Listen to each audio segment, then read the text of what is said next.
Baiklah, Assalamualaikum warahmatullahi wabarakatuh. Saya Fadila Zahra dari Institut Agama Islam Negeri Batu Sangkar akan menjelaskan materi mengenai sistem gerak pada tumbuhan. Nah, di sini dapat kita lihat ada beberapa macam gerak, itu ada gerak endonom dan gerak asionom. Nah, sini ada pembagiannya, ada higroskopis dan mutasi. Nah, di sini dapat kita lihat macam-macam gerak pada tumbuhan ini terdiri dari 3 macam gerak, yaitu ada tropisme, taksis, dan nasti. Ada pula pembagiannya dari gerak tropisme ini ada fototropisme, geotropisme, hidrotropisme, kemotropisme, dan teknotropisme. Nah, pada taksis ada fototaksis, ada kemotaksis. Dan pada nasti ada gerak fotonasti, niktinasti, termonasti, dan haptonasti. Selanjutnya ada gerak pertumbuhan. Paling banyak ada gerak geotropisme itu gerak yang bersumber pada gravitasi bumi. Itu gerakan yang dilakukan oleh tumbuhan hanya dilakukan pada bagian tertentu, misalnya bagian ujung tunas, bagian ujung akar, ataupun pada bagian lembar daun tertentu. Selanjutnya, gerak berdasarkan penyebab timbul geraknya ada terbagi dari 2, yaitu yang pertama, gerak tumbuh adalah gerak yang ditimbulkan oleh adanya pertumbuhan, sehingga menyebabkan terjadinya gerak plastis atau irreversible. Yang kedua ada gerak turgor, adalah gerak yang timbul karena terjadi perubahan turgor pada sel tertentu, dan sifat geraknya elastis atau reversible. Selanjutnya ada gerak berdasarkan macam-macam rangsangannya, yaitu ada yang pertama yaitu gerak endonom atau autonom. Gerak endonom adalah gerak pada tumbuhan yang diakibatkan oleh rangsangan yang berasal dari dalam tumbuhan itu sendiri. Gerak endonom ada 2, yaitu ada yang pertama endonom nutasi, merupakan gerakan spontan. Contoh, gerak aliran sitoplasma pada tanaman air Hydrilla verticillata. Nah, yang kedua ada pula gerak endonom higroskopis, yaitu akibat kadar air yang rendah. Gerak yang terjadi akibat kadar air yang rendah. Ada pula contohnya yaitu pada pecah kacang polong yang pecah saat terjadi kekeringan pada kulitnya. Yang kedua yaitu ada gerak asionom. Gerak asionom yaitu gerak yang dipengaruhi oleh rangsangan yang berasal dari luar tubuh tumbuhan. Nah, berdasarkan arah geraknya dibedakan menjadi 3, yaitu tropisme, nasti, dan taksis. Salah satu contoh gerak asionom adalah gerak akibat tekanan turgor. Tekanan turgor adalah tekanan air pada dinding sel. Tekanan turgor disebabkan oleh masuknya air ke dalam sel sehingga menimbulkan tekanan pada dinding sel.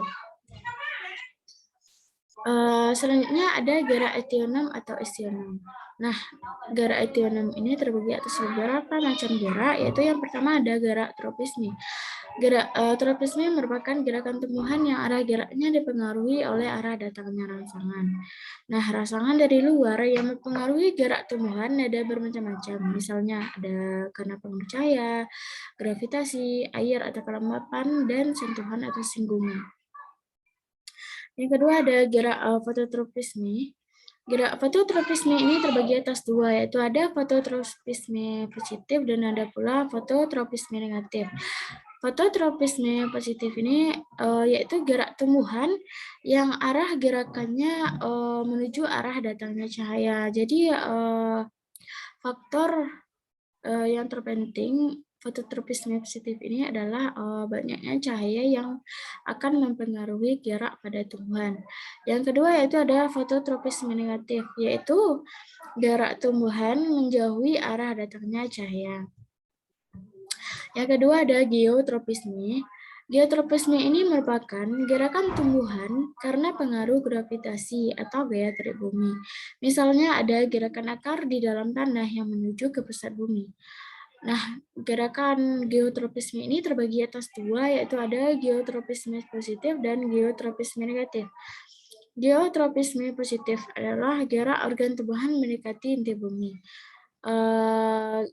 Sedangkan geotropisme negatif merupakan gerak berlawanan arah gravitasi bumi ya dengan menjauhi inti bumi.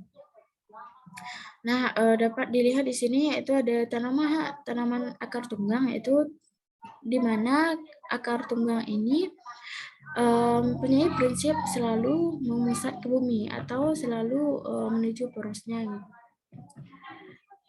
Jadi tumbuhan akan tumbuh akarnya menuju pusat bumi. Yang ketiga ada hidrotropisme, merupakan gerak tumbuhan karena adanya rangsangan air. Contohnya adalah akar bergerak mendekati air. Gerak hidrotropisme ini terbagi atas dua, yaitu ada hidrotropisme positif dan ada pula hidrotropisme negatif.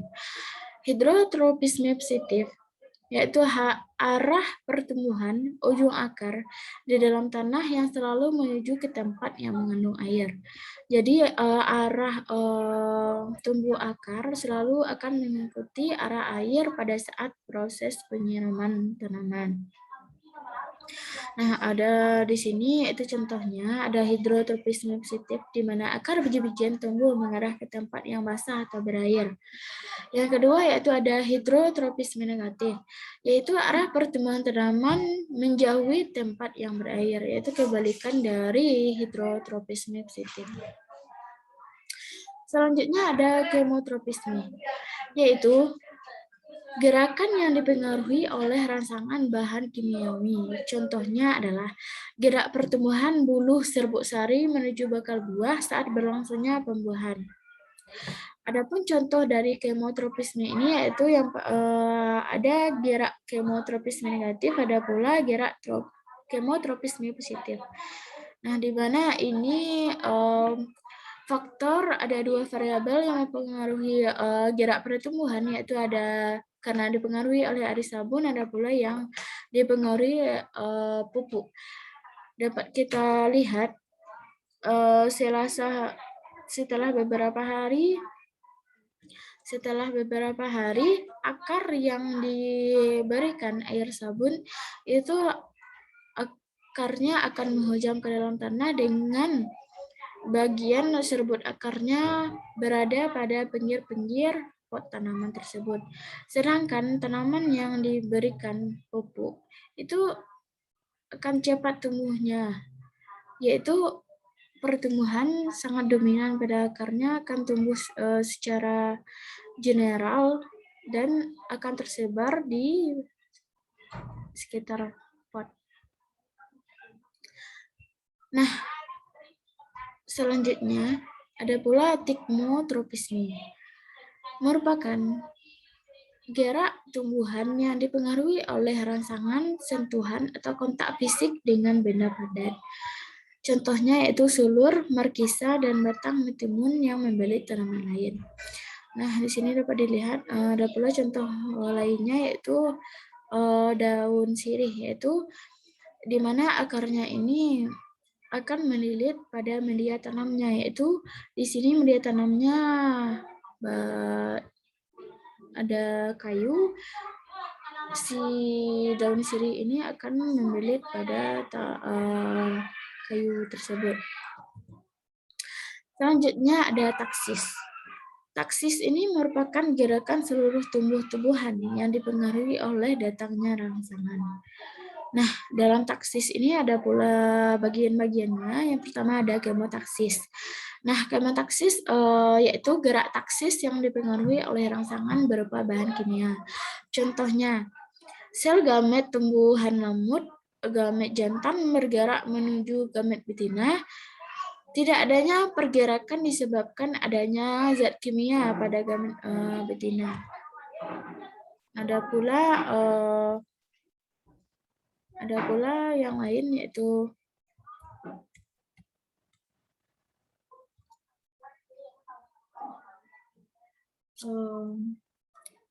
tikmotaksis, yaitu gerak seluruh tubuh tumbuhan yang disebabkan oleh rangsangan cahaya. disebut juga dengan fototaksis ya. Misalnya ada gerakan Egulena yang selalu mendekati cahaya. Nah, di sini dapat dilihat ada bakteri Egulena yang arah tumbuhnya itu selalu mengikuti cahaya. Ada gerak nasti. Nah, gerak nasti ini merupakan gerak tumbuhan terhadap rangsangan, yang arah geraknya tidak ditentukan oleh rangsangan, tetapi oleh tumbuhan itu sendiri. Nah, ada pula bagian-bagian dari nasti ini yang terdiri dari beberapa, yaitu yang pertama ada fotonasti, yaitu gerak nasti yang sumber rangsangannya berupa cahaya. Gerak tumbuhan contohnya yaitu gerak membuka dan menutup pada bunga pukul 4. Yaitu di sini dijelaskan bahwa bunga pukul 4 ini akan membuka menutup yaitu pada pukul 4. Dan juga dipengaruhi oleh cahaya. Selanjutnya ada sismonasti atau tikmonasti, yaitu gerak nasti yang rangsangannya adalah berupa sentuhan. Yaitu contohnya yaitu gerak menutupnya daun putri malu atau dalam bahasa Latinnya Mimosa pudica karena sentuhan dari luar atau rangsangan dari luar. Selanjutnya contohnya yaitu ada gerak tumbuhan Venus yang menangkap serangga. Selanjutnya ada niktinasti, yaitu gerak nasti yang rangsangannya adalah suasana gelap atau sore atau malam. Ada contohnya yaitu gerak menutupnya daun-daun majemuk, tumbuh-tumbuhan polong-polongan seperti lamtoro, kembang merah, juga tumbuhan belimbing. Selanjutnya ada termonasti, yaitu gerak nasti yang rangsangannya ada karena pengaruh dari suhu. Contohnya ada mekarnya bunga tulip di musim semi. Ada pula nasti kompleks, yaitu gerak nasti yang disebabkan oleh faktor-faktor cahaya, suhu, zat kimia, dan air. Contoh, gerak membuka dan menutup stomata pada tumbuhan. Mungkin itulah penjelasan dari saya. Terlebih dan kurang, saya mohon maaf. Saya sudahi dengan Assalamualaikum warahmatullahi wabarakatuh.